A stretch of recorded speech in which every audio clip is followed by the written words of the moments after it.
Hi, I'm Nancy-Addison with Organic Healthy Lifestyle, and I'm here with a healthy tip today. In the summer months when it's hot, we want to have lighter food, but yes, we also want nutrient-dense food so we feel satisfied. So today I made some hummus-filled celery sticks.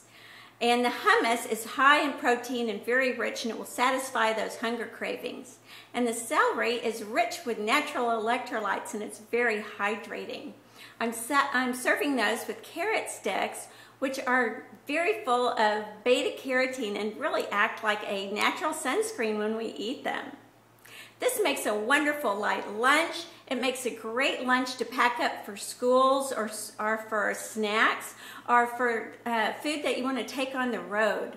So try some hummus-filled celery with some carrot sticks today, and I hope you have a really healthy summer. Oh, let me show you my celery here.